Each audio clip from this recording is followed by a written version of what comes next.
Welcome back, everyone. Today, we're diving into a topic that affects every American and, indirectly, people all around the world: elections in the United States. We'll go over the different types of elections, from local elections to the presidential election, explaining how they work, why they matter, and when they happen. So, let's get started. First, let's start with the biggest one that gets the most attention: the presidential election. 1. Presidential election. The presidential election is held every 4 years on the first Tuesday in November. In these elections, Americans don't actually vote directly for the president but for electors in their state who then cast votes in the Electoral College. Electoral College Basics, with a quick animation of the system. Each state gets a certain number of electors based on its population, and whichever candidate wins the majority of popular votes in a state usually takes all of that state's electoral votes. The goal is to reach 270 out of 538 electoral votes to win the presidency.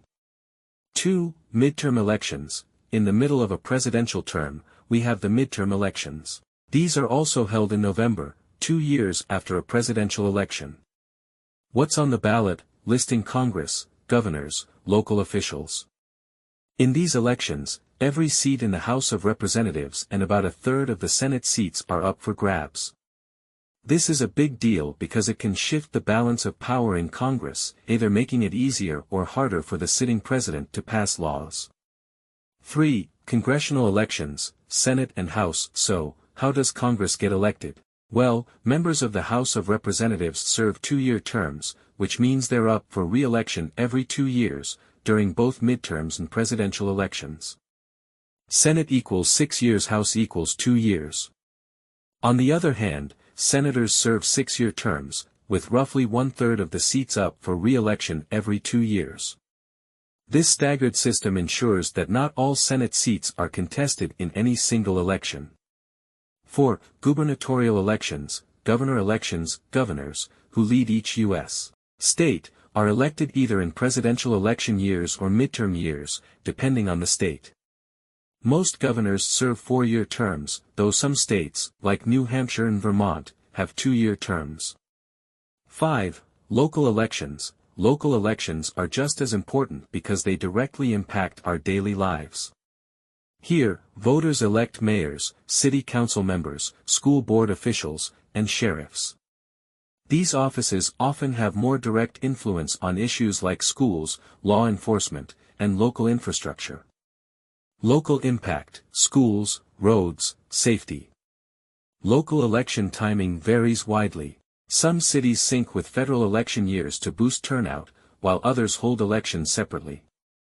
6. Primary elections and caucuses. Before the general election, each major party holds primary elections or caucuses to select their candidate. These primaries usually start in early spring, with Iowa and New Hampshire traditionally going first. Primary elections, February to June. General election, November. Primaries are critical because they shape the field of candidates and determine the frontrunners. These events wrap up by the summer before the general election, when each party holds its national convention. 7. Special elections. Finally, let's talk about special elections.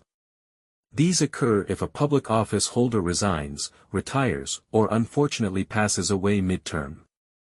Special elections can be for federal, state, or local offices and take place at various times as needed.